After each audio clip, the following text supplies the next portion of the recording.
Hello, thank you for watching my channel today. My name is Sarah and my channel is called Your True Shelf.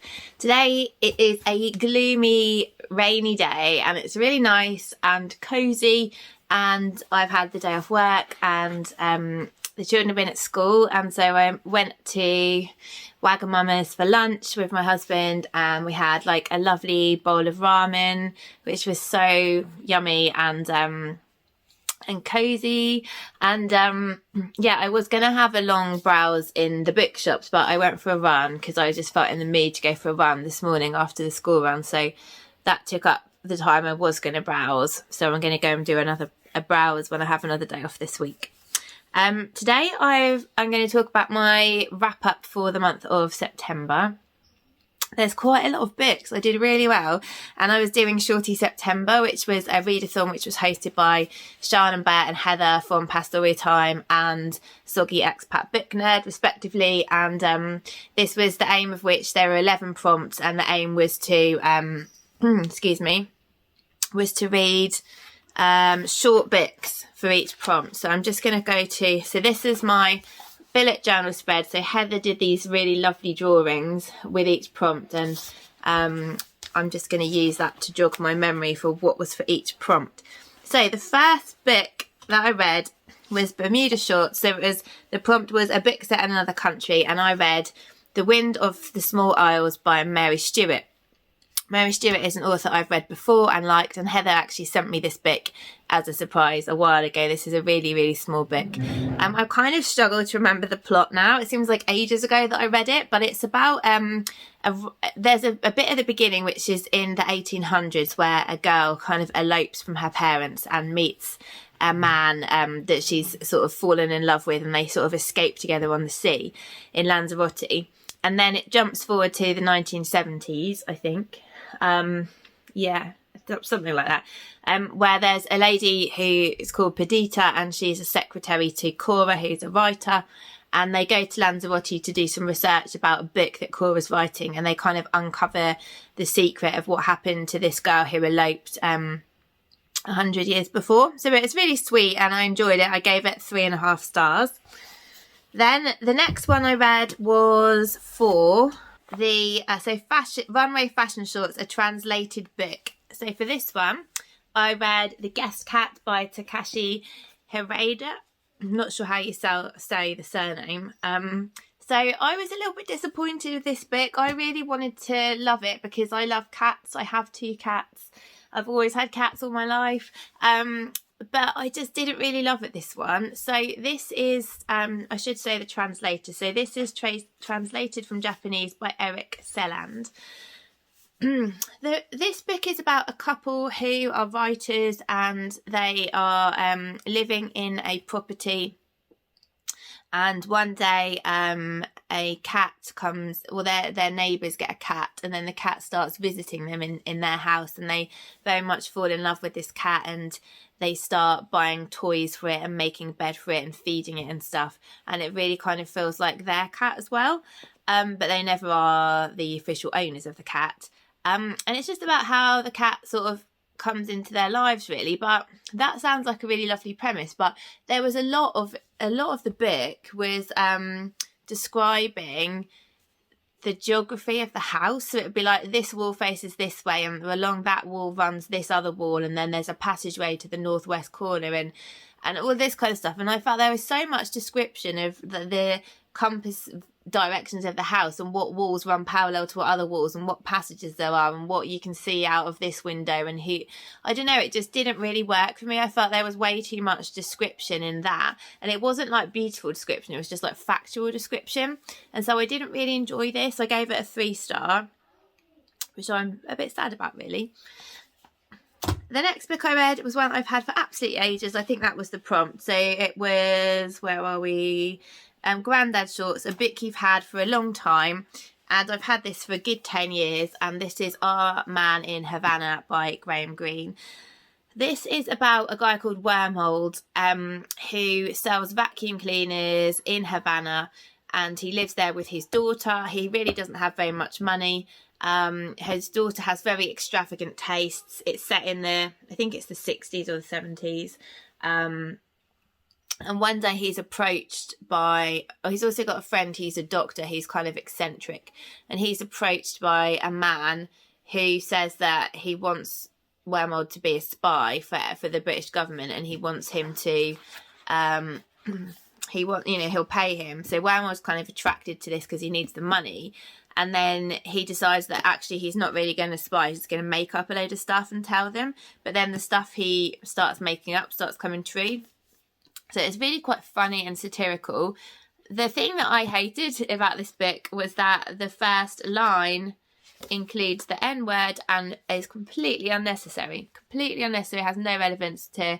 Not that it's ever necessary, but I mean, it's not even like a part of the story. It's just in there, and that is like the worst opening line, and there's no reason why that line couldn't have just been taken out of the book. So that was a real horrible thing to start the book with. I thought this was fine. It was kind of amusing at times. I read it quite quickly, but I didn't like set the world on fire for me. So this was another 3-star read. So it wasn't like the best start to the month for those ones. But then life improved because I read a new author and I loved this this book. So this is for the prompt Scort, a book that mixes genres or doesn't fit into a genre. And for that I read The Magic Toy Shop by Angela Carter. I've wanted to read Angela Carter for ages because I've heard so many good things about her, and this is my first book by her, and this was a 5-star read for me. I absolutely love this book. So I'm trying to balance too many things on my lap and they all keep slipping. So this is about Melanie, who is a teenage girl, and she's kind of just coming into her she's thinking about like her womanhood and growing up and that kind of thing. I reckon she's sort of in her about 14, 15 or maybe 16, because around 16 maybe. And her parents, she has 2 younger siblings, and the housekeeper lives with them and looks after them, and her parents are away for business, and her parents are in an accident and are killed while they're away. And so the children have to go and live with the mother's brother, so their uncle. And the uncle owns a toy shop, so he basically makes all the toys. He's extremely gifted and in all the toys he makes, but the toys are really quite creepy and sinister. And his wife is mute, so she doesn't speak because her husband doesn't like women with voices or opinions.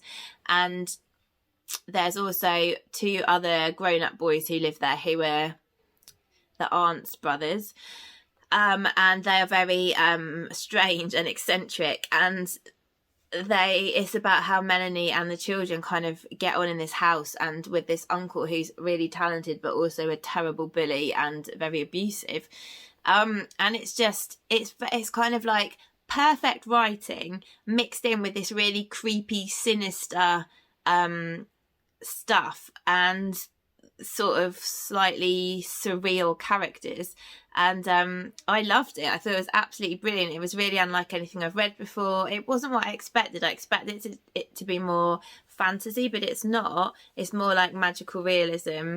But is it even magical realism? It's not really, because most of what happens, it's kind of interpretation of things being creepy, when I guess in actual sort of plain sight they're not. So I really love this book, and if you like this, if you want something creepy, then go for this, because it's really, really good.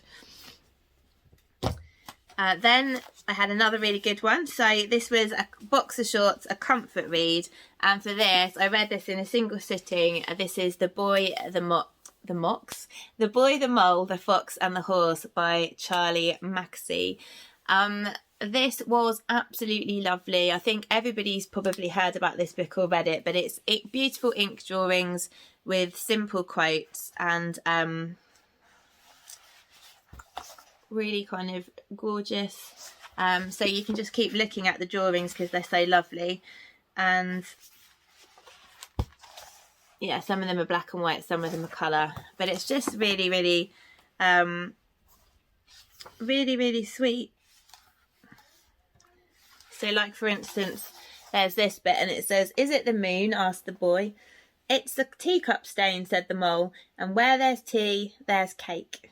It's just so, they're just so cute, the little drawings, and really comforting, really lovely. And I did give that one 5 stars. I would keep on going back to that, and I definitely read it with the children as well. The next book I read was Horrorstor by Grady Hendrix, and this one was Ripped Shorts, a slasher or murder mystery. This is more a horror than a slasher or murder mystery, but I didn't have any of those, so we went for a horror instead. Grady Hendrix, excuse me one second. Grady Hendrix is a writer that I've meant to read for ages because Sean and Beth and Heather really like Grady Hendrix. And so I looked what there was at the library, and Horrorstor was at the library, so I got that one. And it's basically, I've given it back to the library now, but I've held it up before. It looks like an IKEA catalogue. It's set in a place called Orsk, which is basically IKEA. And it's exactly the same. And it's about the employees who work there, and the managers, they keep coming in the morning and these weird things have happened. And the manager basically says, look, can you, to one of the employees, can you and a couple of others stay overnight with me, and we'll try and work out what's happening. And it gets more and more creepy, and more horror happens, and they found out it's the whole place is built on the site of an old prison, and like there's like a sort of all the people who were prisoners there are ghosts who are affecting the store, and it's really creepy and spooky, and I really enjoyed it. I gave it 3.5 stars, and I definitely would read more Grady Hendrix. Then I read, the next one is one that I've lent to my dad, so I can't hold it up. I'll try and find a picture if I can. It's called The Boy John by Sidney Grapes.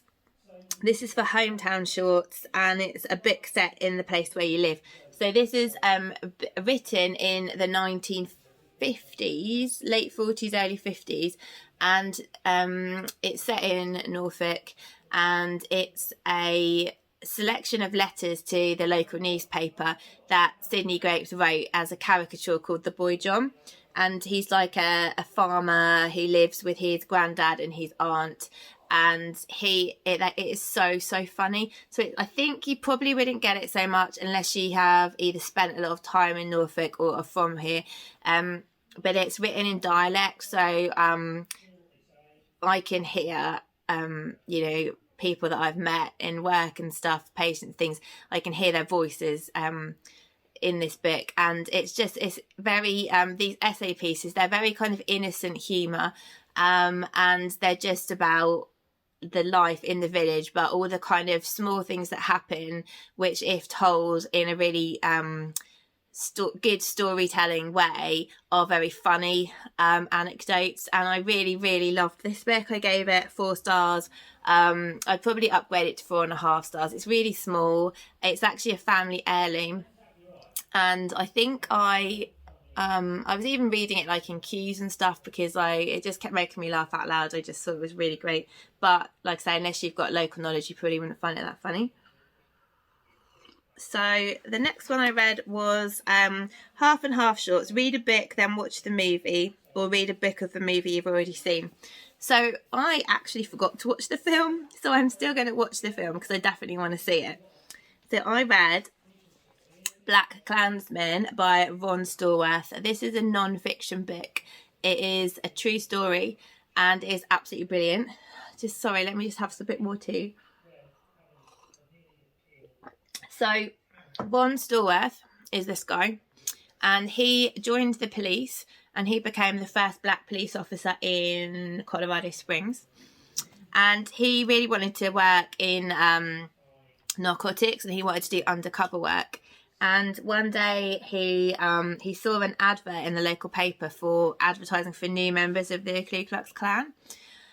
And he thought, well, why not? I'm going to apply and just see what happens. So he applies, and he speaks on the phone to the Klan, and they really want to meet him, but obviously he can't go in person because he's black. So one of his colleagues, Chuck, who's this guy, Chuck goes and pretends to be Ron, and basically they run this undercover mission of infiltrating the clan, and he's really popular. They get to meet the guy who like started the whole movement, or who's in charge of the leader of the whole movement, and they get to kind of infiltrate and find out what's going to happen, stop cross burnings. Like there's other organisations who are like extreme right who integrate with the clan, and who they sort of then get intelligence on them as well. And it's really interesting. I really enjoyed this. I gave it 4.5 stars. I think it's very like well written. It's clever. It's funny, and you learn stuff at the same time. So I can't wait to watch the film. I can't believe I forgot to watch the film. And yeah, I'd highly recommend this. I really enjoyed it. I then had the prompt of a book that gets your pulse racing, which was, hold on, where are we? Gym Shorts. And this one, my first thought was to read a romance, and then other people were like reading books that made them kind of passionate about something. So I thought I'd read a book about climate change, and the smallest book I had was Greta Thunberg's No One Is Too Small to Make a Difference.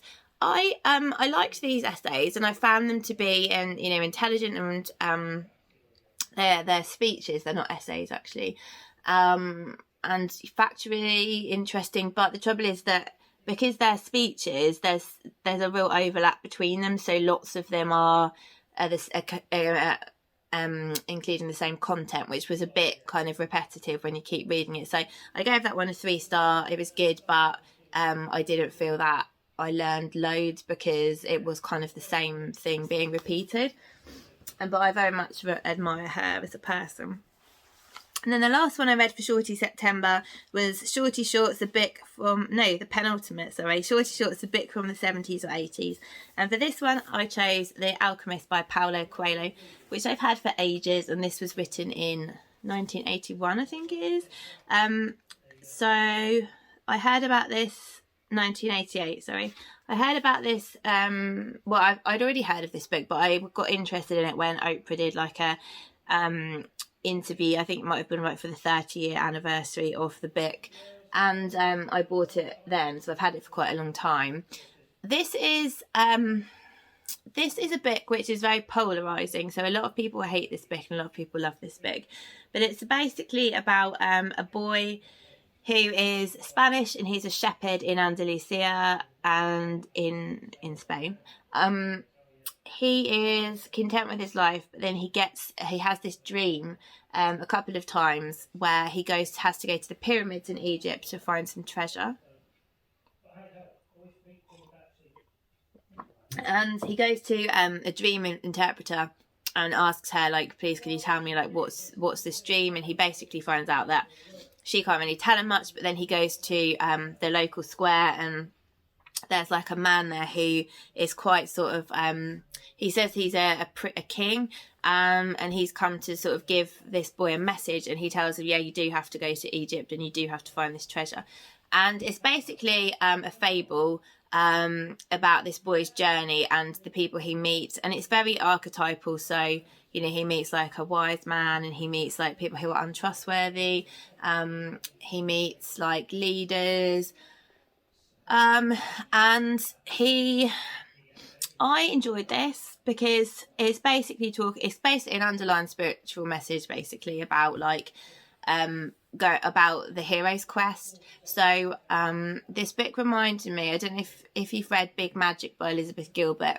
That's different, very different to this, but there's the theme of the hero's quest and listening to your inner voice and going on your journey and having the courage to hear your mission and accept your mission and go and do it, basically.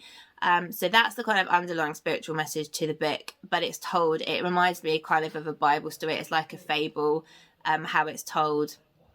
And so that's why I think it's putting a lot of people off. For me, that didn't put me off at all. But I did enjoy it. I think, what did I give it? 3.5 stars. The writing style wasn't really for me, but it was a good book, and I liked the messages inside. So the last prompt that I read for Shorty September was a modern classic, and that was Shirley Jackson's The Missing Girl. So this is a collection of short stories. It's one of the Penguin modern classics. It's a little tiny book. This contains 3 stories. So there's The Missing Girl, Journey with a Lady, and Nightmare. I didn't read this that long ago, and it's quite really distant in my memory. It's my first Shirley Jackson. I liked the middle story the best. The first story is a bit strange. The last story is a bit strange, but the middle story was really good. So don't really have too much to say about that one, and I gave it 3 stars again. Okay, so the last one I've got in my grubby paws is Room by Emma Donoghue. So I just fancied reading this. I've had it for ages. My friend gave me a copy. I'll show you what she gave me. It's actually, she gave me this copy which is like completely fallen to pieces, and I tried super gluing it back together and it didn't really work. So I don't think I'm going to keep this for that reason. This is a book that probably everybody's already read, and I've watched the film at the cinema, which is really good. This is about a boy called Jack, and he was born in Room. His mum was kidnapped when she was 19 by a man, and he basically imprisoned her in his garden shed, which is kind of, it's a big shed, it's not like a English size shed, and he imprisoned her there, and he basically goes and rapes her like pretty much every day, and she got pregnant and had Jack. And Jack doesn't know that anything exists outside of Room. He thinks that Room is the only place, and they do have a TV. Everything he sees on TV, he thinks that's just in TV and not in real life. And it's about their life in Room and how they eat, how they are entertained, how they make use of everything to try and stimulate Jack's brain and the mother's brain. And they this is like the sort of overriding theme of this book is the amazing power of parental love, really. It's a love story between mother and son, and pardon me, it doesn't focus too much on this horrible man who the boy calls Old Nick, pardon me, and I can't really say any more without spoiling it, but it's a very good read, and I gave it 4 stars. And I would recommend it. I wanted to read more Emma Donoghue after I loved The Pill of the Stars earlier this year. So this is one of the ones I had, which I have now read. Let's just have a look. So the only other 2 things I've got to tell you about are the audiobooks that I read, which is 2. So the first one was The Switch by Beth O'Leary. This is my second Beth O'Leary, as last year one of my favourite books of the year was The Flat Share by her. This is read by the women who play, I can't remember her name, but she plays Pam in Gavin and Stacey, but she doesn't sound like Pam. She sounds exactly like Barbara from the Royal Family, and that's who I imagined reading it because she sounds exactly the same. Sorry, I've just getting over a cold and I need to keep drinking, so bear with a second. So the premise of this is Lena Cotton is a young, ambitious career woman who works in London, and at the start of the novel she has a big presentation to do for her firm, and she has a big panic attack, and she has to kind of walk out of this meeting, and she gets told by her boss, look, you need to take a 2-month paid break because you haven't taken annual leave for ages, you're overworked, your sister died quite recently, and you're obviously really struggling and you need to have a break. And so Lena basically goes to swap lives with her grandma. So her grandma is Eileen. She is awesome. She lives in this little village in the north of England, and she's very much part of the community. The community all know each other. She's very kind to everyone, and she is single, and she's kind of thinking, who can I date? But there's really no one in her community that she wants to date, and she wants an adventure. And so her and Lena swap lives. So she goes to live with Lena's flatmates. Lena goes to live in her house in the village and takes over all the jobs that she was doing sort of on a voluntary basis. And Eileen has to kind of navigate London, and they both sort of have a lot of learning experiences and a lot of fun, as well as some harder times in their respective places. So the community kind of shapes Lena, and Eileen brings community to this very kind of isolated existence in London. And it was really great. You have to suspend your belief, obviously, but it was a brilliant listen. I very much enjoyed it. Lena is narrated by Daisy Edgar-Jones, who does a great job as well. And I really, again, this was a great listen. I really enjoyed this Beth O'Leary. It's very uplifting. It's joyful. It's well written. It'll make you laugh. And yeah, I really enjoyed that. I gave it 4.5 stars. And then the final one of the month that I have to tell you about is one that is a very special book. This is a book of poetry called An American Sunrise by Joy Harjo. So Joy Harjo was recently Poet Laureate in the United States, and she is a Native American woman of the Muskogee tribe, and she has written this book of poetry, which was the most powerful book of poetry I've read in my life. And it all centres around First Nations people and their displacement and their intergenerational trauma and the beauty of their culture, and what it's been like for them as to lose their land, to lose their traditions, to lose everything they had, and to be completely brutalised by Westerners who were Europeans who came and ruined everything. And it's also, like I said, about tradition and culture and the beauty of it. And I have to say, like, her beliefs very much, or should I say my beliefs very much are in sync with her beliefs. And I found this rich read very deeply. Like, some of the poems actually made me cry because... So I listened to this. So it was actually one of I'd wanted to buy this. It was on my wish list, and then I saw it was on the free books from Audible. If you remember, you now get access to all these free books.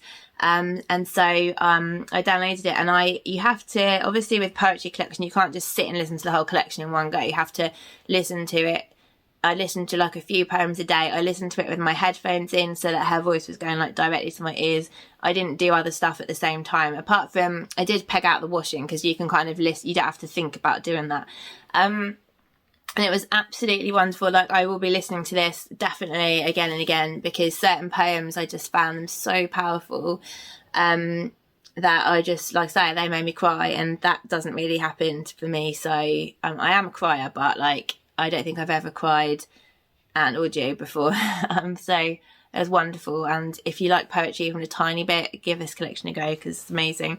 Her memoir, which is called Crazy Brave, is another book that I'm planning on reading this year, because I can use it in the Reading Women's Challenge as an Indigenous memoir. But I was planning on reading it anyway, because I heard her interviewed on Oprah and thought she was awesome. So that is my rather long wrap up for the month.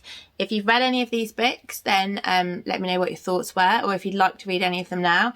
If you want to just tell me what you've been reading and enjoying this month, that would be lovely as well. I hope that you're enjoying the start of autumn, and have a great week, and I'll speak to you all soon. Bye.